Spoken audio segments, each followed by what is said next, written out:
I would like to assume that most of us here have a more or less idea of what a raga is. I wouldn't like to spend too much time on that because in your future lectures, see other people, again and again, you'll hear people spending quite some time on that raga. May I assume most of you know, roughly at least, what a raga is? What does interest me is the concept of raga.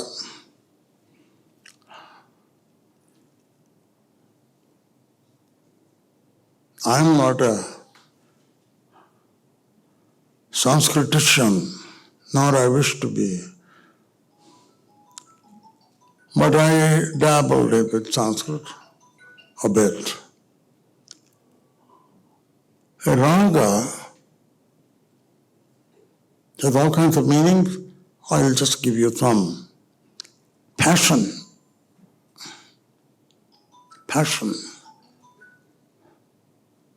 And that meaning of the word is preserved in Bengali Bangla. Onar rag hoyeche. That person was angry. Uni rege gechen. Uni rege gelen. He became angry.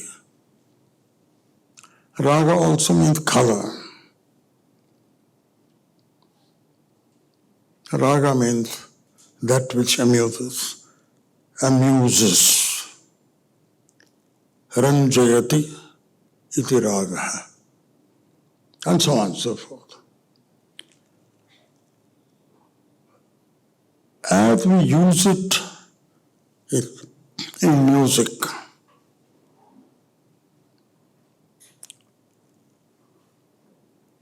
we find the notes of a raga, which are a pathetic 7 notes, or if you like, 12 notes. If you take the chromatic scale, Hindustani music, I'm sure Carnatic music also, has 1,000 or more ragas. With these scale, this very sparse number of notes. What the old composers, let us call them rishis, I have no objection, they put together, they arranged the notes in different kinds of order and number.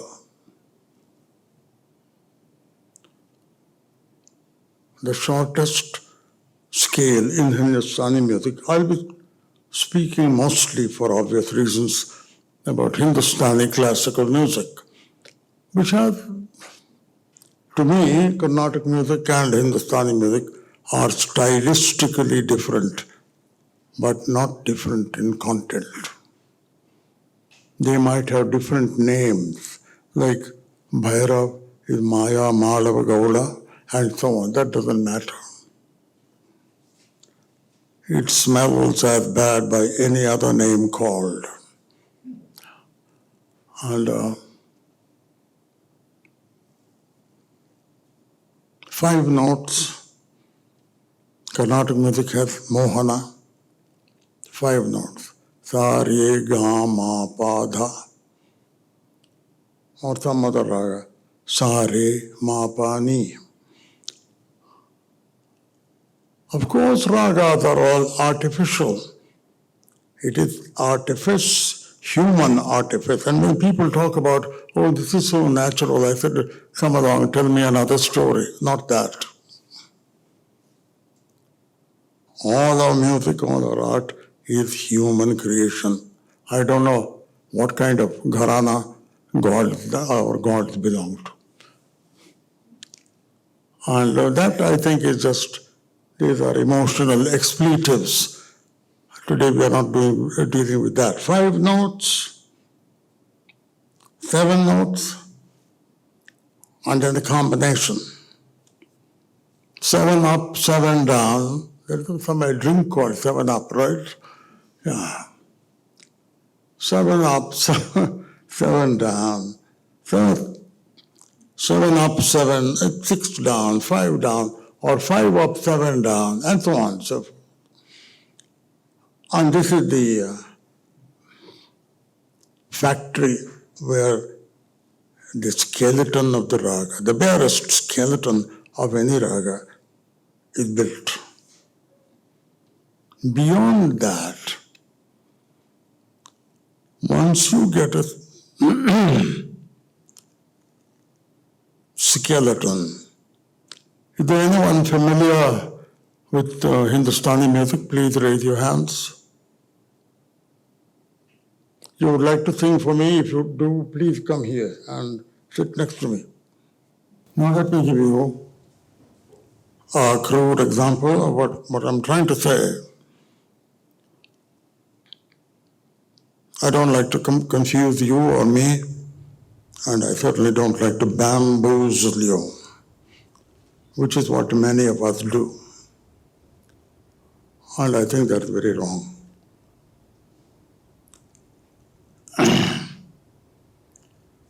So,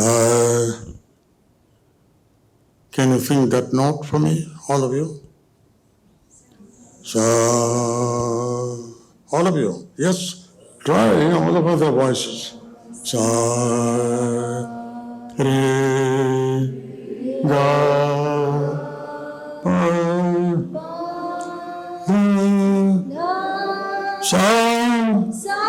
Okay, thank you. Sa, da, pa, ga, re, sa. Sa, da, pa, ga, re, sa. Now this is the bare arrangement of a certain raga, Mohana, if you like. It's also called Bhopali in Hindustani music. So now what happens is, I like to call it, this is the most straightforward, the most honest rendering of notes. Now we start a very artistic process of dishonesty.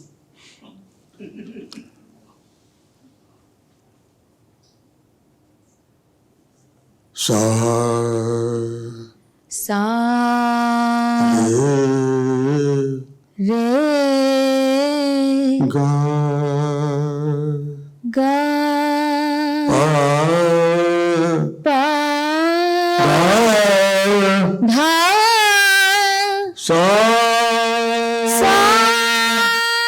sa, da, pa, sa, da, pa, re, ga, pa, re, sa. re, ga, pa, re, sa. Then sa, re, ga, pa, and so on. This goes on, this goes on. The process, if you feel kind towards this process, you can call it ornamentation. You get a bare body of the raga and then go on with decorating it with armament. If you like something else, you can say this is a process of carefully graded dishonesty. It's all prescriptive. Let's not shy away from prescriptivism. If today we are talking about Indian classical music, we have to accept the prescriptive part. Especially when more than one raga has the same notes.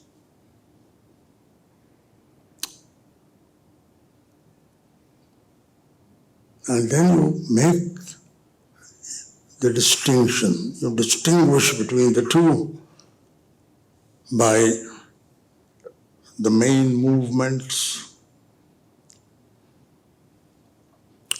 In Hindustani, they call them chalans. Also accenting. Which note, where does the raga want to dwell on which note? Towards which note does it want to go? Depending on, no matter what the kind of movement it has, and so on and so forth. Now listen. Sa re ga pa dha sa. Sa re ga pa dha sa. These are notes. Da sa re ga re sa re da sa. Sa re ga pa ga re ga da pa ga. Please note how in every movement I'm landing back on ga, ga. Ga re sa re da sa re pa ga sa re ga. Now let me also tell you about a remark which a good movie director, a good Dhrupad singer, a thinking, thoughtful man made about this music. He said, well, the raga doesn't happen on this note or that note, or just a number of staccato notes. It happens between the notes, which I thought was very, very interesting and deserving of deep and detailed thinking. Da da da da da da. Da re ga pa da sa sa da pa re ga pa re sa. Now ga, I have come and landed on ga most often among all the movements. Re ga, ga pa da pa da, sa da pa da ga ga, ga pa da pa sa da sa. Da da ra ga ra sa pa da pa ga pa da da ra pa re ga pa da sa da pa ga pa da pa da. This rag is not Bhopali, it is Deshkar. This rag is called Deshkar. And so, given the same notes, I've given you two ragas. And in the throat, in the mind of a good musician, each raga can be elaborated, spun out for hours. And in the fact, Deshkar comes out as a little more brisk than Bhopali. That is in the what you have after it is produced by a singer or an instrumentalist. So much for the ragas. If you have any questions, you could ask me at this point. No? Yeah. Now let me, what was the title? Raga Exploration and Relish. Yeah. Now, I found in my experience of teaching and learning I learned from various people, good people, from a very young age. Because my father was a very remarkable man, Pandit Taranath. He thought I had a good voice. And the other thing was that as a very young boy, 2 years, 3 years, maybe 6 years, I was built like a toad, T-O-A-D. A very big head and a body which didn't match. Other children, my brother, other friends, they ran and jumped and all that. Well, I also wanted to do that. I went about 10 steps and fell on my face. My father would come and say, come on, let us sing. He would lift me up and I'd be howling and he would give it a tune. That how. He was a good singer, very good tabla player, wonderful person. He taught me tabla first. I'm sorry to be talking about myself so much. I have to when I talk about Relish. And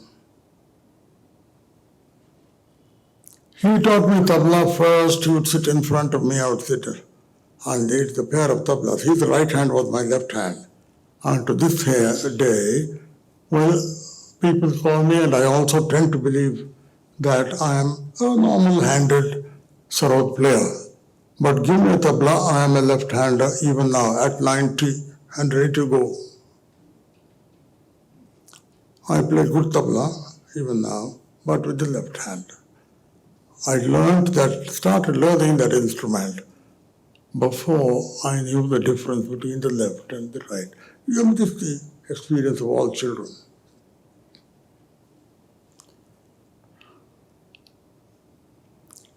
Now, why do the term exploration? Let me first talk to you about relish and then maybe about exploration. It's a very pompous word. Don't take it seriously.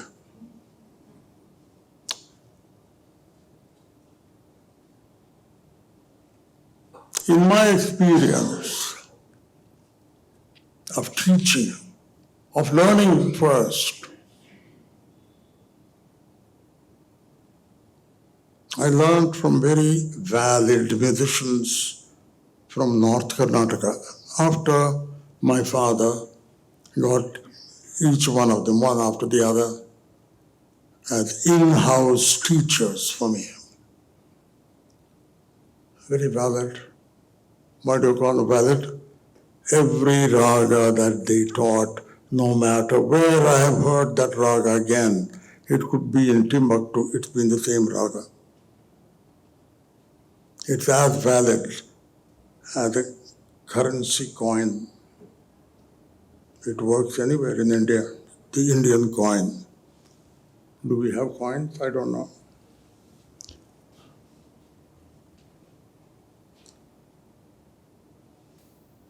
And then afterwards, I taught Indians. I taught her son, and she eavesdropped on my teaching. And today her son is a very, very good musician. I taught him to the extent I can or I could, and then I sent him to a much better vocalist, Lalit Rao, who gave him the jewels of vocal music of the Agra Gharana. This young man's name is Nishant Panikar, and that's Panikar there. Stand up, will you? Father, Mother, and the Holy Ghost, he's in Pennsylvania. Pittsburgh.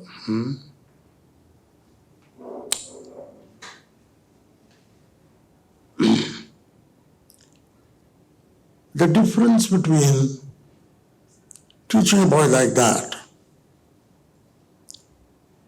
teaching this Dr. Krishna Manavalli, who's sitting there, will you stand up, please? Yeah. She is a very well-known translator. She also happens to be a professor of English, but she's very well-known. Penguins have her translations of Chandrasekhar Kambar, and worth reading. I like the way she uses the English language. Not many of us do. Teaching her, teaching this boy, Nishant Panikar, and people like that. Sachin Hampe, what a name, what a name. He has this ugly profession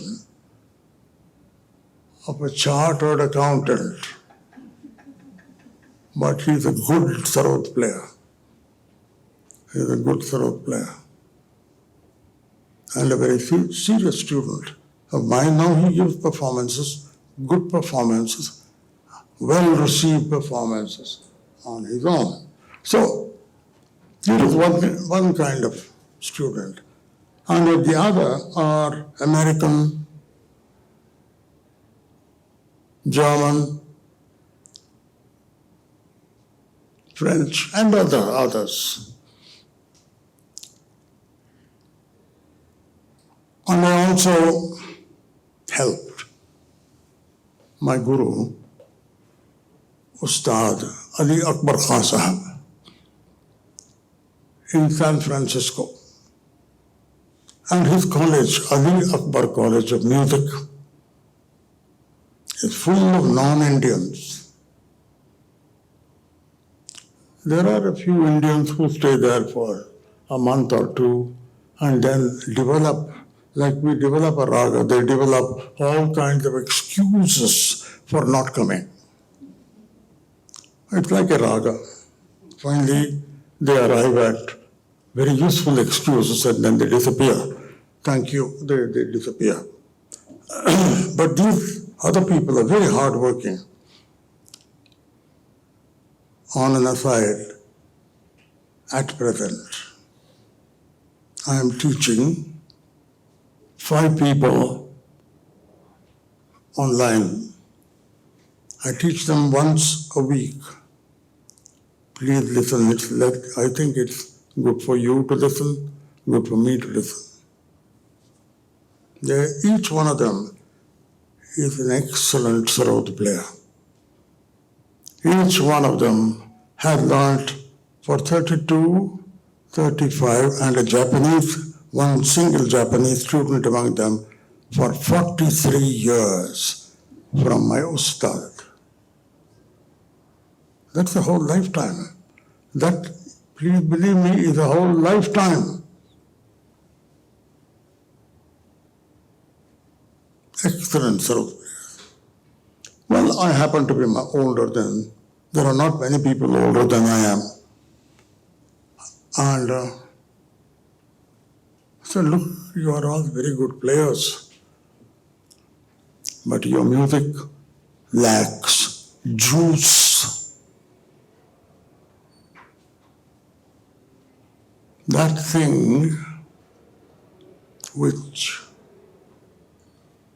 is so strengthening, so moving.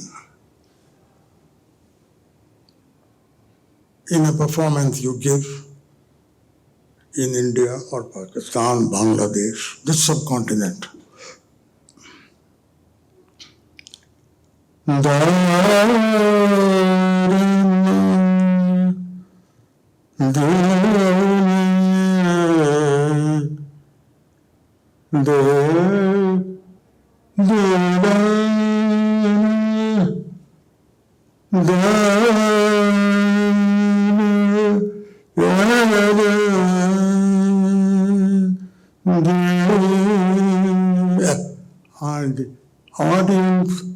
who know this music, if I'm singing that raga rightly, I think I was, sure, aha. I mean, different kinds of expletives. That aha, kya baat hai. दाद देना, Urdu word दाद देना, क्या समझे? That is, you are moved.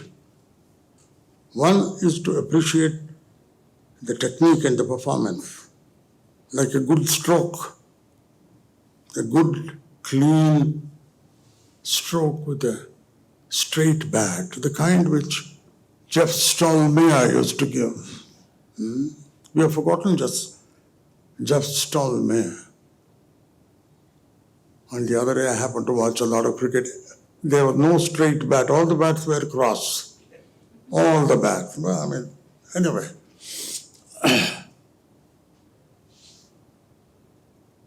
That kind of straight bat note or movement, it moves you even before you know you have been moved.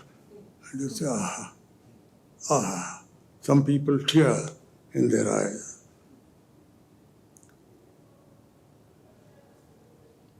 Now, when I play for Western audiences, I shouldn't, it's not precise. I'm generalizing the convenience. They're all very well behaved and they all sit very quietly.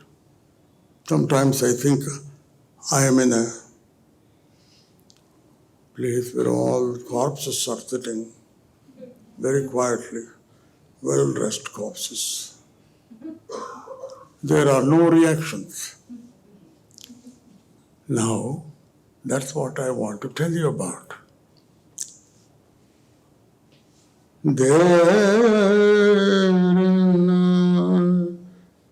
When I make that movement in Bihar,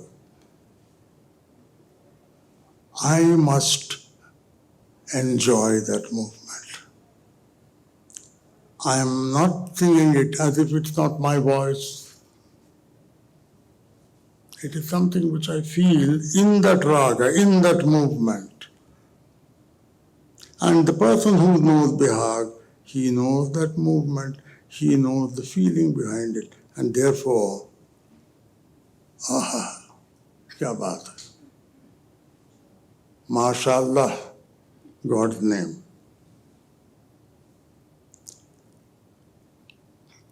That I miss in the West. Now, I want to call it a rather ugly name. Our classical music, our classical art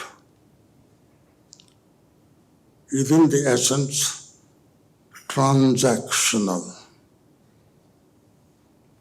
Transactional. You and I are encoding and decoding, passing a third thing. It might be music, it might be a coin between us. And you as a receiver, if you know what that coin is, then you know its value or no value. If you can't recognize that coin, you give it to your children to play. That transactional nature of our music, our classical music, it's very true of Carnatic music, very true of Hindustani music.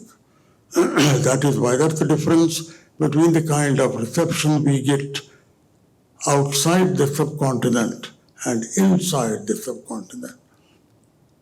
Inside the subcontinent, you don't make that sort of money. You need money, so I go to make money, number one.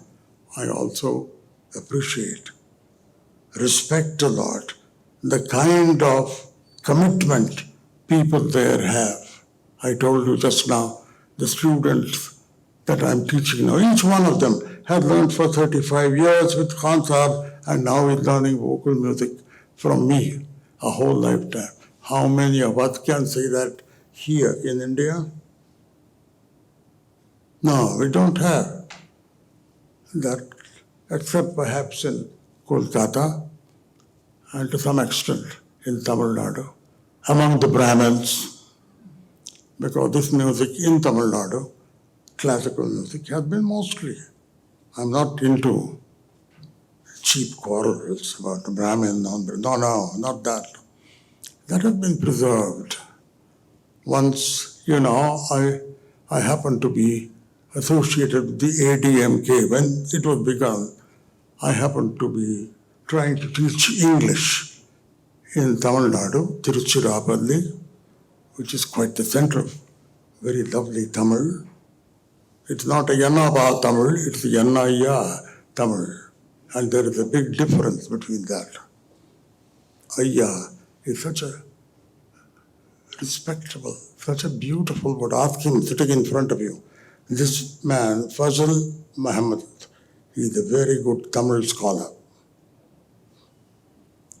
He can tell you the difference between Yanna Papa, Yanna Mama, and Yanna Ya.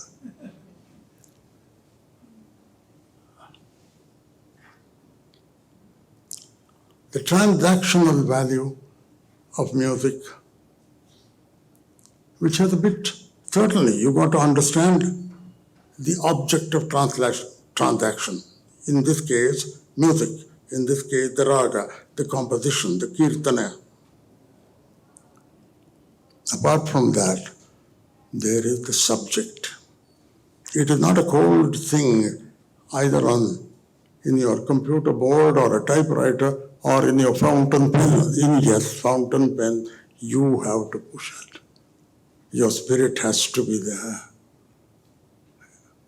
That is the difference between print, staccato notes, and what that man said. What happens between the notes as you move from note to note. Manikal put it splendidly, which is why we have all those glides. We call them meals. Somebody else called them gamakas.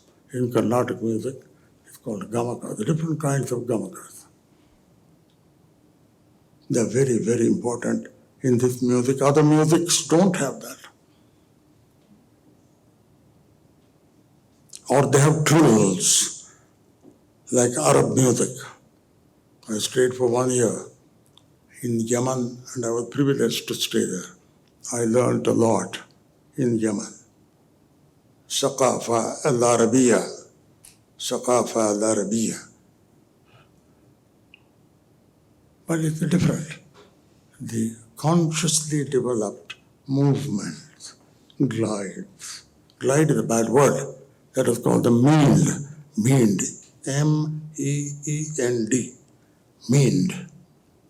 In Hindustani music. It is subjective. You are behind those notes. It is not called objective on the page. No. It is what you do with that. Saregama on the page with Saregama, Saregama, Saregama,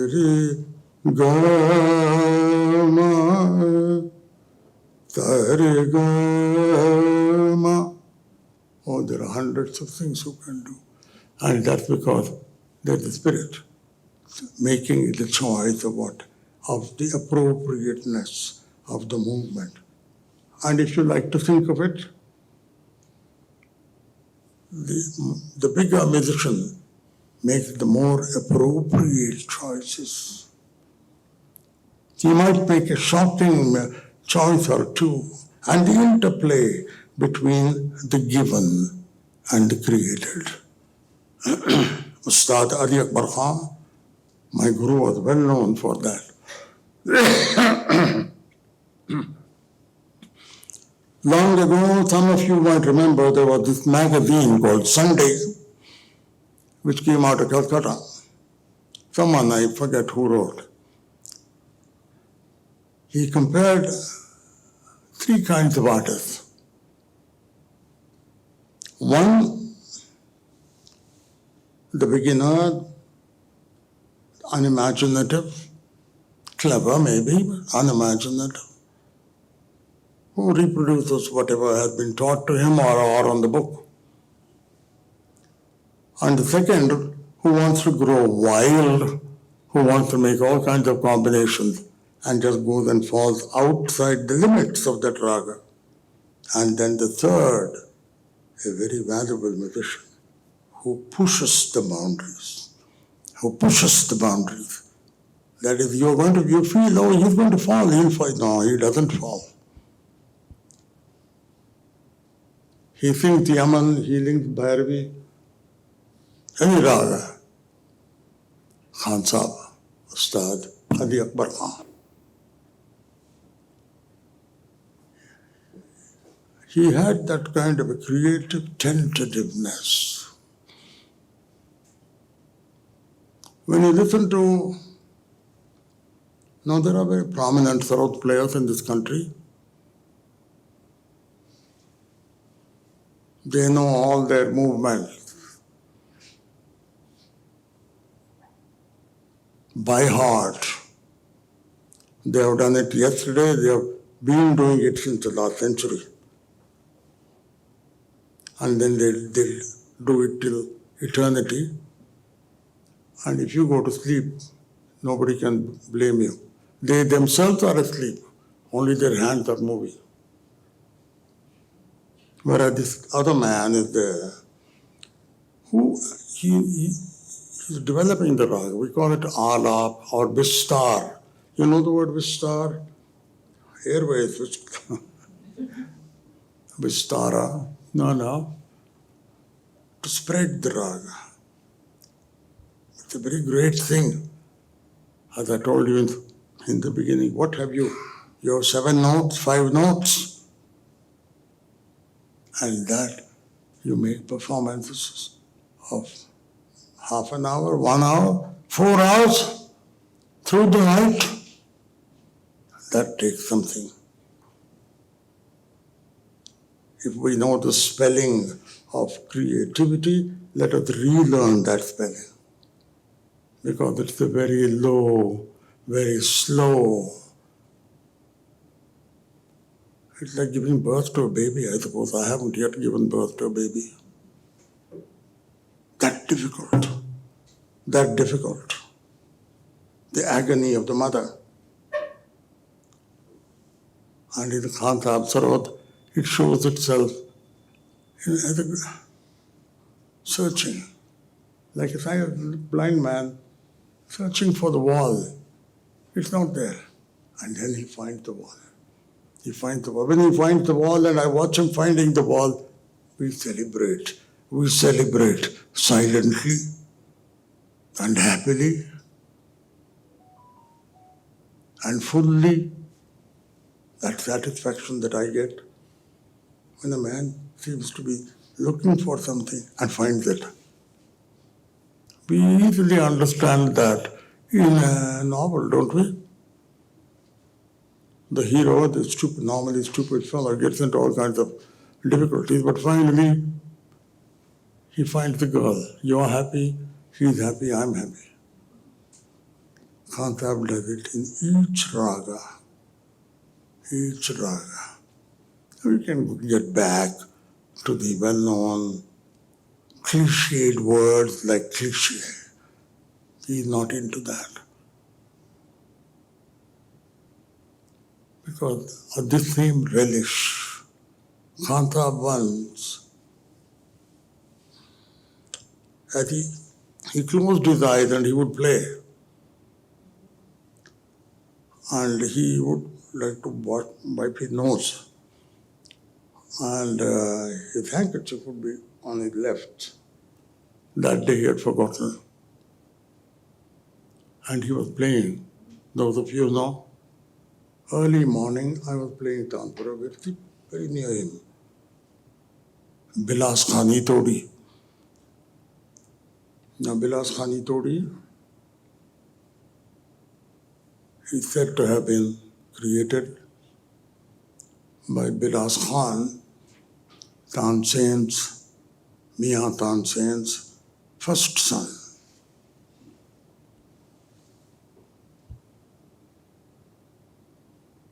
And then the story goes, our history is myth, which is why we are still alive. With that, we have a poet like Kambar, which other people don't have. Philip Larkin couldn't write like Kambar. Because Kambar, all history, all myth is history. The only history he knows is myth. And Bilat Khan is like that. He sang this todi, which was different from the normal todi that we sing Hindustani. And it is said that Tansen's body sat up, listening to that raga being sung by the sun. And once he stopped, it dropped back dead. That Bilas Khani todi, Ali Akbar Khan Sahab was playing, and I was playing Tanpura on his left. And as he played, I have never seen him tearing in his eye. He was weeping himself. Now to call that relish perhaps is not usual. But he was feeling whatever he was creating, the passion, the force, the fullness of feeling, of getting the tears down as he was playing. Not because he wanted to cry, he didn't know he was crying. And then suddenly he must have felt cold, and he was groping for it, and there is no kerchief there. I gave him my kerchief, the privilege of giving him my kerchief. That's what I mean by relish. That's what I mean by relish. Well, I've talked enough. Now, what do we do? Thank you. Thank you. Now, I'll accept questions. If you do have questions, yeah. So, 50 years. Now, in the last 10 or 15 years, I seem to notice, and I may be wrong, a slight discrepancy between the quality, at least at the concert stage, available to people like me, between vocal music and instrumental music. And there still are lots of superb vocalists. I mean, I heard Venkatesh Kumar last week, but my sense is that possibly this relative decline, I emphasize relative decline, in the quality of instrumental music that I seem to be witnessing is not the consequence of any deficiency on the behalf of the artists who play the sarod or the sitar, but maybe in the quality of the instrument itself. I remember reading that in Kolkata, some of the great instrument makers, those families have disappeared.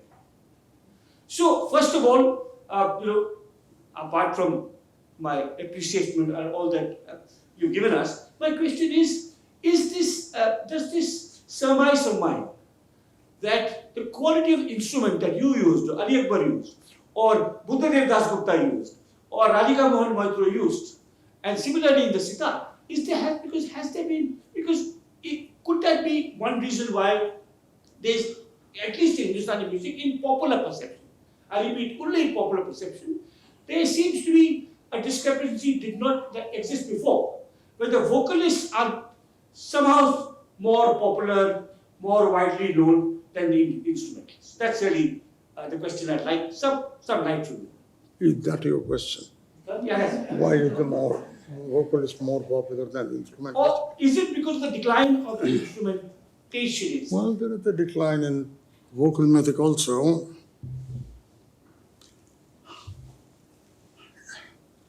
If you don't mind my saying unpopular things, I keep saying, crying aloud, that in 50 years from now, there won't be any music here except in Kolkata, in Madras, and lots of it in California in Düsseldorf, Germany.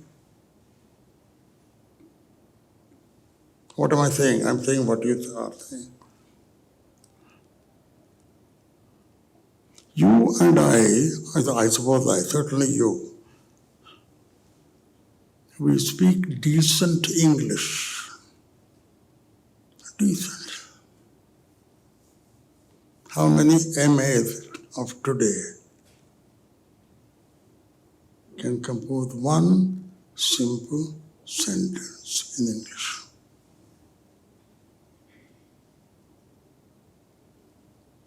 Degrees are available. You give a certain sum of money, you get your MA or a PhD. It is all too evident. If you want more detail, there is Krishna Manovalli sitting there who is dealing with that at a university level. That decline you speak about is not only instrumental music. Decline and fall of Indian culture. And I don't require Gibbon. You and I can see it. Today, Abdul Karim Khan Sahab was there. Have you heard Abdul Karim? Listen more to it. And then listen to, his successors. Then you'll know what I mean. Are we going to get another Ali Akbar Khan? Just the tone. There are people who are much faster, who can turn more somersaults. And Ali Akbar, I want to share with you all certain moments I have spent with what I consider greatness. The moments I've had the privilege of spending with greatness.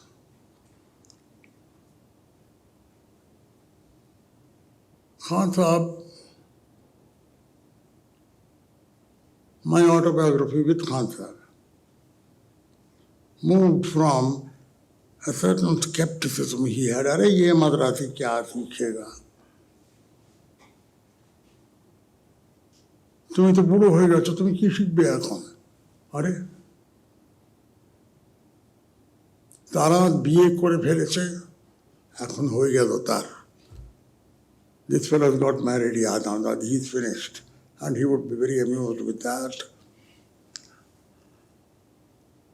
And towards the end of our days, my days, his days with me, once I didn't like him to be in the audience because I was just petrified to have him there. I play anywhere except front of Khan Sahab. I was tuning my instrument. It was a morning concert. And there he was. अरे आप क्यों आए? हिंदी राष्ट्र भाषा. Ask our ruler, so please.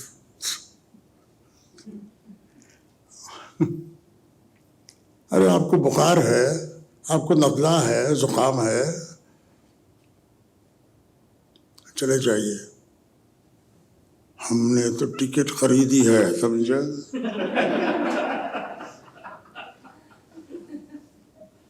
हमने, he used to call himself never my. After the Pope, it was Ali Akbar Khan. हमने तो ticket खरीदी है, तुमको सुनने के लिए आए. Then he asked me what raga I was going to play. I mentioned that नहीं उसमें तो ज़्यादा गुंजाइश नहीं है, ये बजाओ, etc. I mean, he was a great man for putting obstacles in front of me. So finally, I arrived at some raga called Madhuvanti. Some of you know that. Madhubanti Bhim पलाश्री है तो भाई बजाओ, मैं तो Madhubanti बजाऊंगा. Those of you who have seen San Francisco, you know the great Palace of Art. It holds about 2,000 people. Old place at the one end of that Golden Gate Bridge. And so the stage was very high.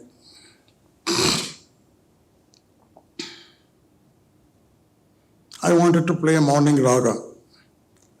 And there was this very lovely singer, Shweta Jhaveri, who has a voice like velvet, like a velvet. She was there as supposed to be a curtain raiser for my concert, but she got into the mood and she went on and on past morning. I was to play a morning raga. She was sitting near me, Khan Sahab. अब क्या होगा?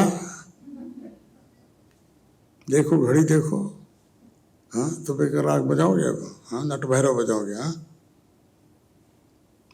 That way of taunting.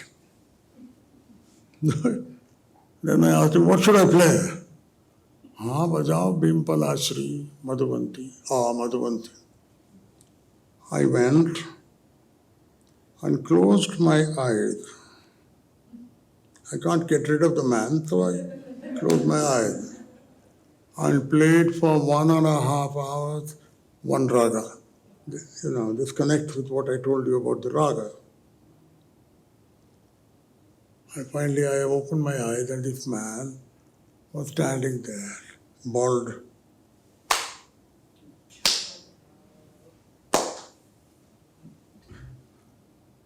Languid applause, standing, and he couldn't stand for a long while. So I went, let me share this with you. I think it's very beautiful for me. I hope it's beautiful for you. I ran down the stairs, ran to him, kissed his feet, and he said, "Aur baja." It was 2:30 in the afternoon. Aur baja. I said, "Now that's enough. Aapko bukhar hai, now ab jao." And Shweta Jhaveri was there. I held him like that, pushed him into her arms, put him into his car and sent him home. He went there. Now what was I saying? I forget what I was saying. Where are we going to get that Ali Akbar? They say, they are kind enough, some people are kind enough, those who know that beautiful word in Sanskrit, suruchi, suruchi. Read Sanskrit plays, read Bhasa, read Kalidas, read, what this one, Uttar Ramacharita, yaar bata. Who wrote Uttar Ramacharita? Bhavabhuti. Everywhere, when the Sutradhara comes out, and the Nati is still, getting ready, he calls out to her, "Here are the Suruchis, people who know, come out." That was the value of classical art. It was prescriptive. In order to enjoy it, you should know the rules. There was no way in which you could reject the rules.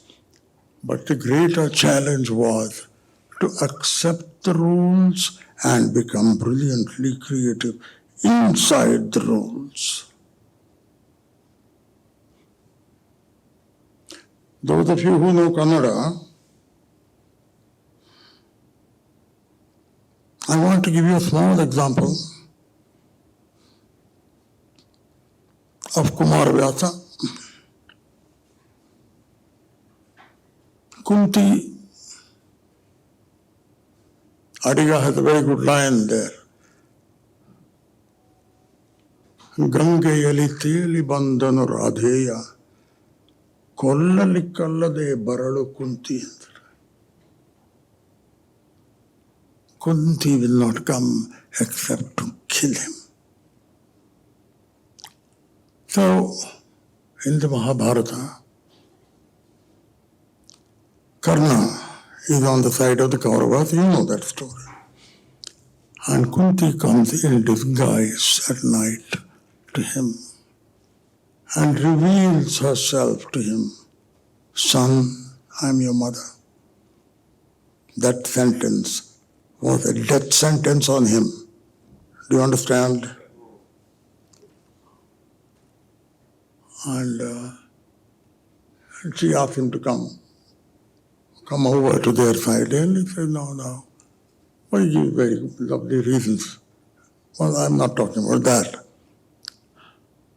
Then it was time for her to leave. She had just given, he said, protect your brothers, my son. That was her farewell request. Protect your brothers. Each one of whom is ready to murder him. They did. One of them murdered him later. And he said, all right, I'm happy. Please go. If that is not very controlled sorrow, what is? I don't have to look to Shakespeare. Aitandano, hasadavaitu, bhogendano.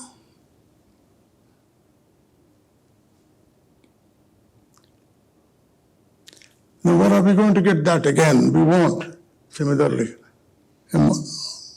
after all this, I'm talking about that control.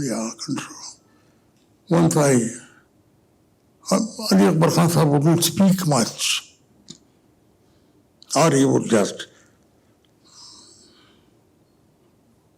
gab a lot occasionally. I said, Baba,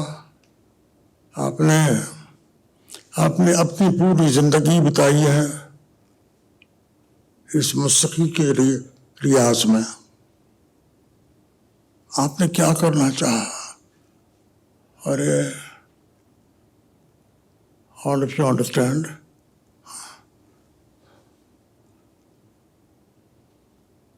तुम भी बजाते हो, मैं भी बजाता हूँ, लेकिन पूरी मेरी जिंदगी यही रही है, नी से सा पहुंचना, नी से सा पहुंचना. It's a neighboring note. सारी गामा पदा नी सा. अब वो कोशिश जारी है मेरी जिंदगी भर. मुझे ऐसा लगता है कि कुल 3 या 4 बार वो तसल्ली मिली मुझको, पूरे बदन में वो छा गया. वैसे तो नहीं साहब, बजाना ही पड़ता है, मैंने भी बजाया, तुम भी बजाते हो, लेकिन मेरी पूरी जिंदगी में सिर्फ 3-4 बार वो तसल्ली, दैट इज तृप्ति मिली मुझको. अब बात वहां बनती है, जिंदगी भर का रियाज जो करता है आदमी, a man who changed the whole notion of Sarod playing and of how to develop that music on that difficult, recalcitrant instrument. People talk about what Shakespeare was to English, I don't know. I know what Ali Akbar was to Hindustani music. That man says, with great trouble, stutteringly, हमने तो कोशिश की है नी से सा तक पहुंचना. Thank you very much.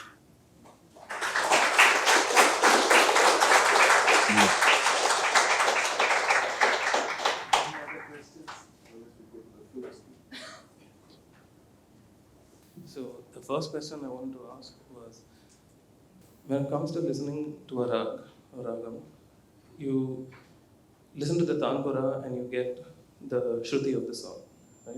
This is get the what? You listen to the Tanpura and you get the Shruti of the song. But when you're listening to a raga, there is also the important note. They say called the Vadi of the song.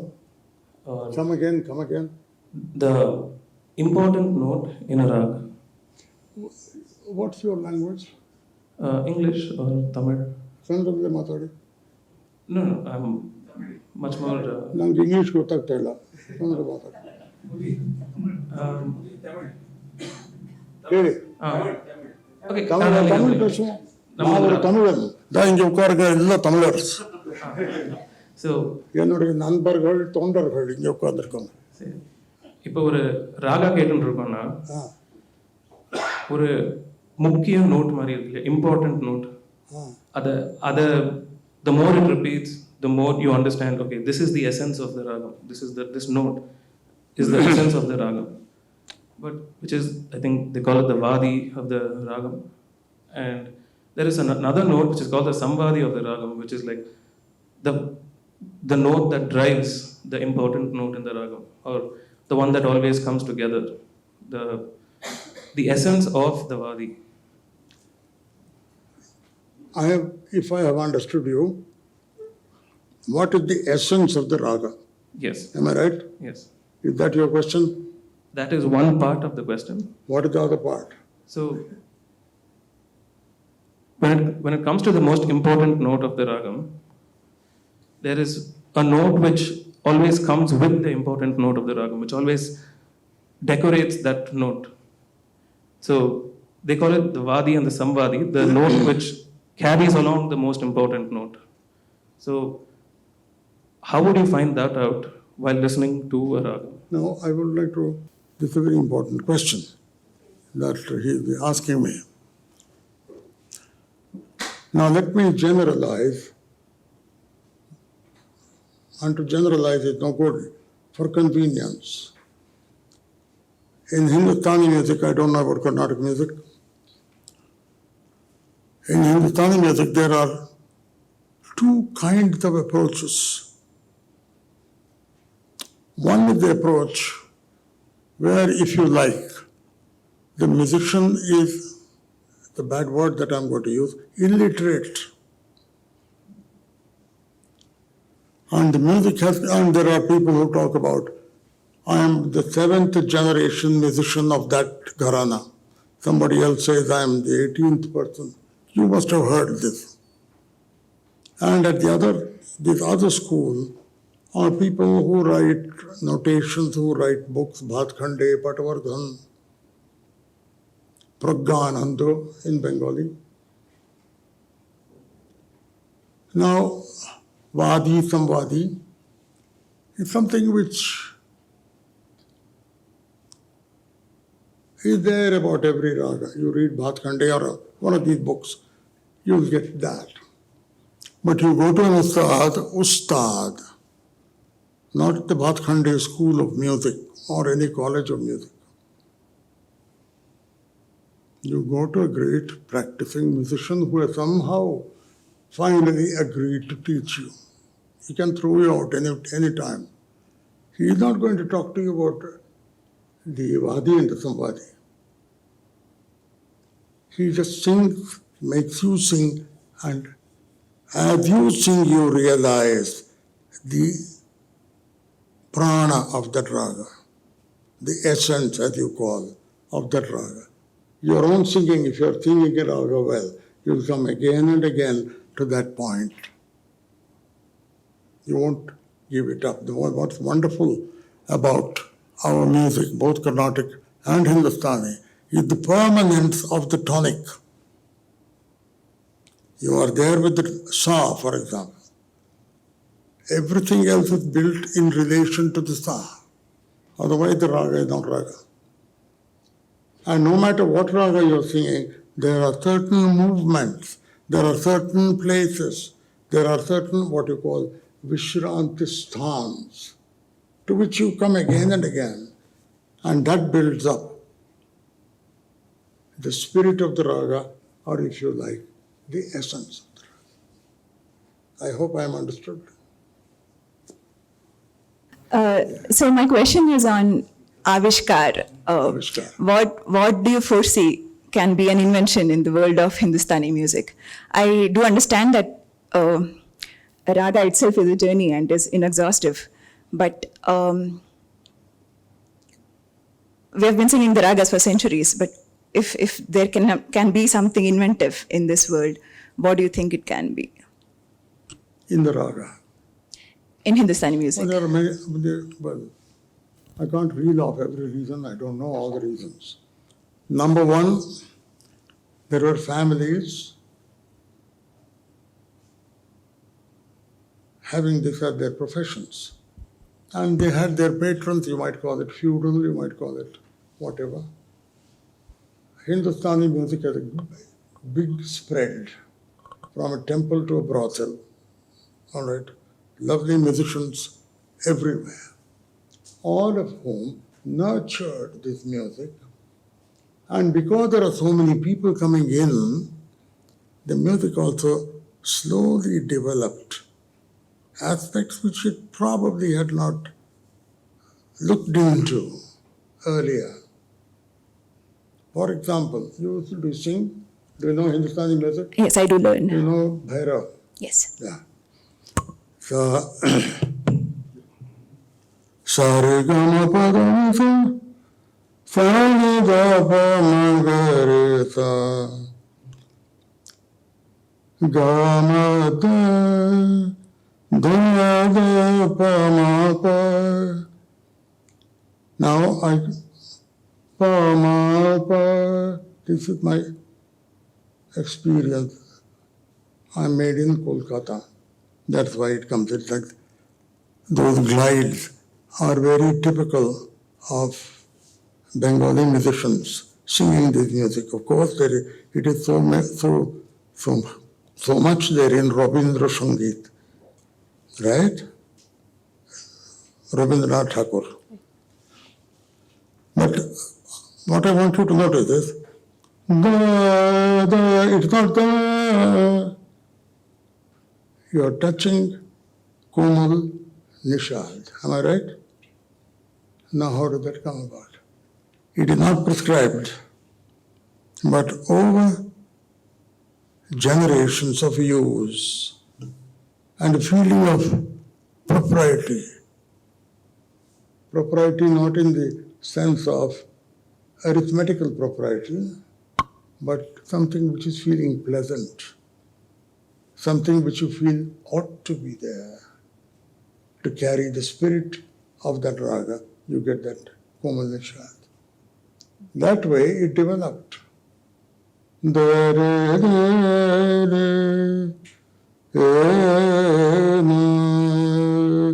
do you stay on Madhyam like that? Do you? You should. If you don't, stay there. That is a Vishranti Sthan. Am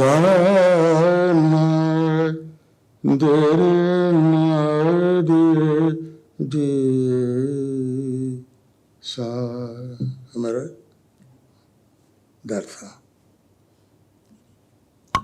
Probably my predecessor by 3 or 4 generations sang the same movement, somewhat more sternly, somewhat more shastrically, like that. Da-da-da. And as time passes, and people like Ustad Ali Akbar Khan, always looking for the wall, as I said. I don't like the word grope, because in the American sense, it's a very bad word.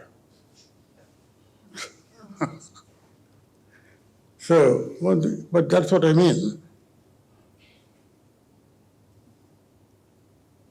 And the same Ustad created a rag, Nisa Pa. Would you like to sing with me?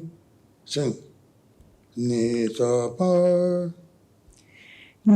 Nisa pa pa. Sa Pa. Sa pa. Nisa Pa. Nisa pa. Pa da ni da pa. Pa dha ni da pa. da ma ma ga ma ma ga. One. Dha ma ma. Come on. Da ma ma ga ma ma ga. It's very tough for me. Ga da da pa. Ga dha dha pa. Ga ni ni da da ma ma ga ma ga. Okay, that's an invention. Khan Sahib called it Gauri Manjari. It has, 12 notes. On this round 11 note, मैंने कहा बाबा आपने वो कोमल गांधार छोड़ दिया। नहीं, देखो वो शाम को झगड़ा हुआ था मेरी बीवी के साथ। मैं बड़ा बेचैन था, मैं क्यों जाके बैठ गया। उस वक्त कुछ ऐसे गुनगुनाने लगा, ये आया और वो कोमल गांधार नहीं है। तुम करो, कोशिश करो। अरे हम कहाँ तक कोशिश करेंगे। वो कोमल गांधार वहाँ लगाने के लिए मुझे कोशिश करनी पड़ी। ये anecdotes. I hope I have not wasted your time in anecdotes, because when you ask my friends in this country to speak about this music, they give you a whole lot of stories, or about themselves and how teachers beat them and this and that. No, but stories are answers. I found mine here. Thank you. Please don't make me sing, Panditji. Please don't make me sing. I have never learnt Hindustani. I just love listening to it. It depends on the circumstances. So, Panditji, first of all, it was wonderful listening to you, both for what you said as well as for the humor you said it with. Thank you very much. I noticed that you choose your words very carefully, so I'm wondering. I have to choose the Ram Guha is sitting there.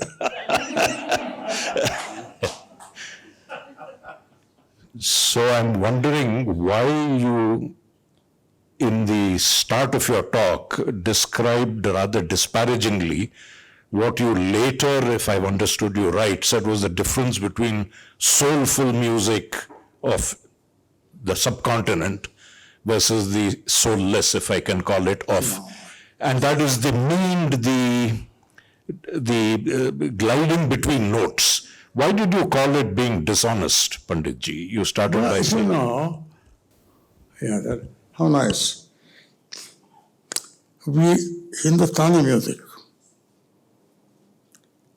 has not yet found an adequate system of notation to reflect what is being sung on the page. If you just try to think what is on the page and nothing more, that's the difference between an anatomy class and a live human being. But why is it dishonest? Is this not what musicians should aspire for? I mean, we're not looking at just the bare bones to look at your analogy, but we're looking to flesh it out, aren't we? So is that not really You see what happened? I, as a musician, practicing musician, I know the bare bones, and if I'm teaching somebody, I teach the bare bones too. And then how one can decorate, that's a bad word. How can decorate? My Khan Sahib used to call it ornaments. He had his own kind of English, which he had to use in America, which to me was very nice. And how you decorate those bare bones? If you don't know the bare bones, what are you decorating? There is nothing on which you can fix your ornament. So the bare bones is necessary.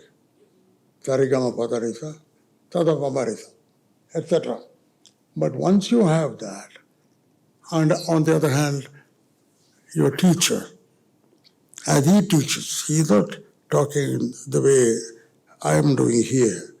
He's just singing, and if you don't sing it properly, he says, no, sing it again. That's the way in India the teaching happens. Guru Shishya, Mukha Mukhi, Amne Samne, which is why these music colleges, there are lots of music colleges, but tell me what kind of musicians have come out of there. Some people get good jobs, good salaries, and then there are a lot of scandals here and there. On the other hand, Ustad Ali Akbar Khan teaching, Ustad Ali Khan teaching, there's Ravi Shankar, there's Ali Akbar, Timir Bharat, Nikhil Banerjee, Sharan Rani. Now, what I was trying to say was,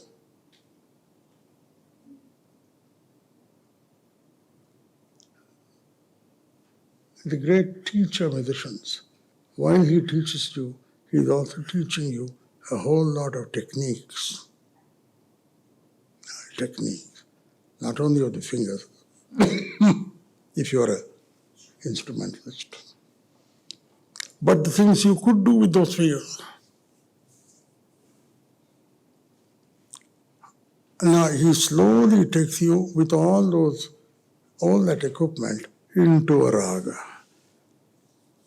You're not even conscious that you are applying such and such a technique. Now, once you are an adequate musician, once you internalize, ಕನ್ನಡದಲ್ಲಿ ಮೈಗೂಡಿಸಿಕೊಳ್ಳೋದು ಅಂತಾರೆ, ಕೇಳೋದು ಕಲಿಯೋದಲ್ಲ, ಒಂದು ರಾಗವನ್ನು ಮೈಗೂಡಿಸಿಕೊಳ್ಳಬೇಕು.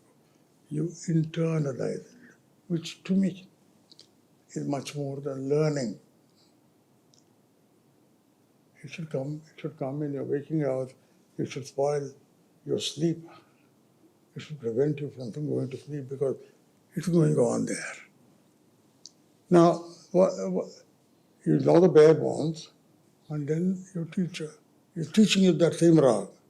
And as he is teaching, a whole lot of technique, a whole lot of structures, he's pushing it into you. That's how it happens. This question may be a little, may not be in the title today, the exploration in Relish. This is a general question. I have read all arts tend towards music. Can you please explain and elaborate and explain for my benefit? I don't know. I can go on talking about it, you can go on talking about it. No, I want to hear the masters. I know. I don't claim to be the master. Ustad Ali Akbar Khan, towards the end of his life, wanted to know how to go from ni to sa. So, how do you mention me? Just forget it. Generally, I get a doubt, how does literature, or maybe for that matter, sculpture, if you take it as an art, or dance, tend towards music? I don't know. Literature, I don't know. Literature, all kinds of things are happening because I used to dabble with literature long ago. I got some salary also on that. Yeah. One of the things I miss, I can hold forth. Have you noticed, those of you who are in English literature or in Kannada literature, that nobody discusses contemporary literature in terms of poetry? You always discuss it in terms of novels. Am I right? There was a time when people talked about Yeats and Eliot, up to Philip Larkin and Donahue. Now. Why? I asked Dr. Krishna Manavalli.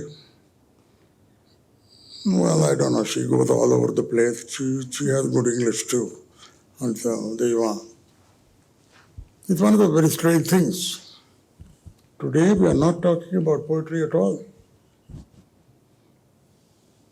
Well, I like Yeats a lot. Fighting the invulnerable tide. The poet of impossibilities. Quickly turned and fought the invulnerable tide. The music of enunciation. We don't even know pronunciation. Chodo pronunciation. We don't know enunciation. It's very difficult. Every sentence is a raga. La la la la la la la la. Every sentence is a raga. La la la la la la la la. We don't realize that. The news readers are just atrocious. Apart from the things they are saying, I'm not talking politics here. It's one of those things. So,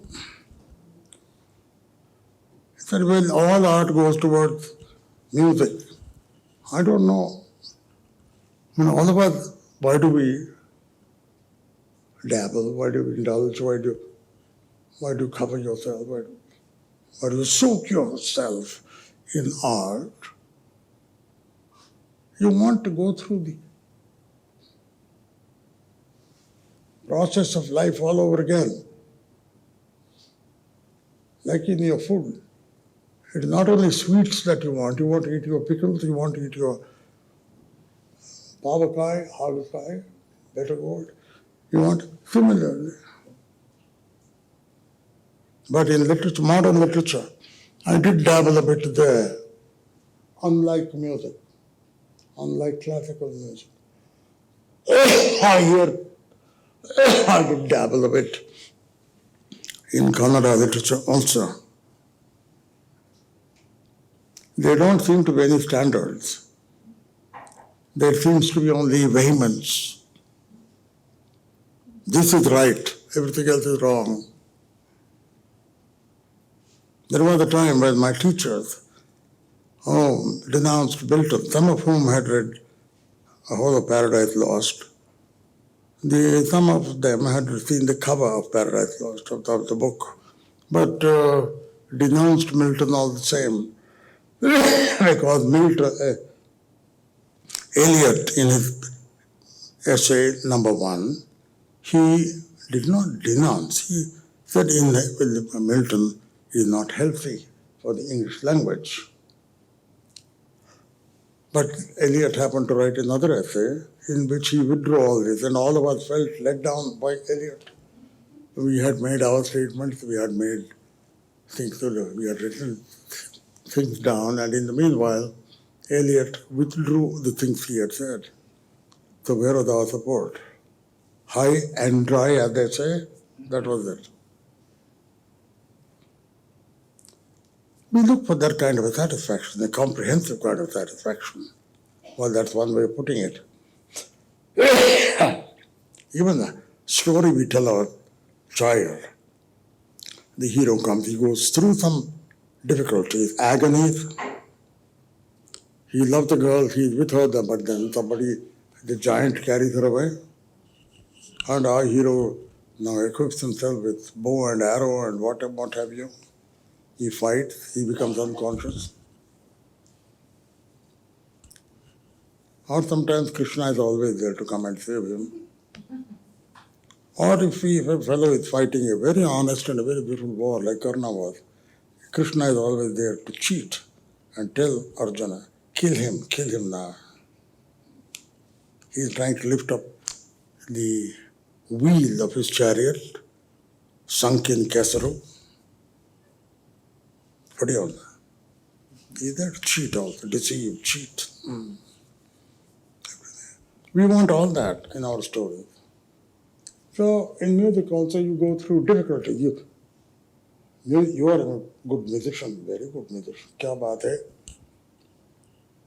And what is a very general way of saying, looking at a musician and a katakutti, is that the musician does more difficult things than this girl who just now done.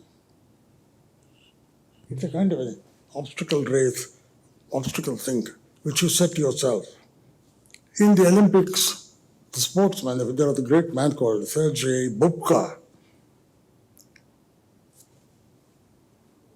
And every day he used to push up the bar on which he jumped. He was a Russian athlete, Sergei Bubka, B-U-B-K-A. And you get a satisfaction there.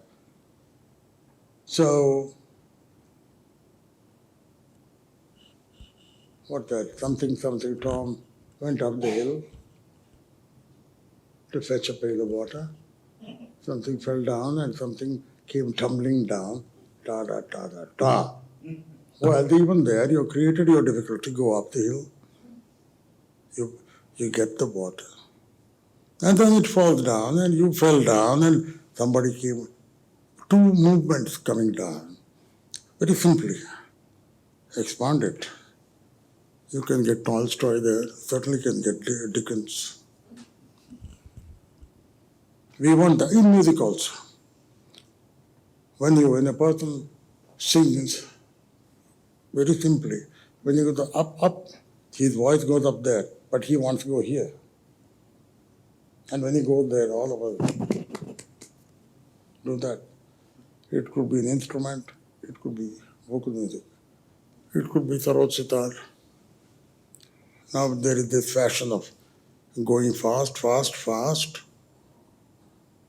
The jet plane was not there, so you make a big noise, snap strings, something goes out of tune. Hell, who cares? It's a big jumble there, everybody clapping, yay, whistling. That's a kind of satisfaction, not for you, not for me, but for maybe you and me in that crowd. All right? Thank you, sir.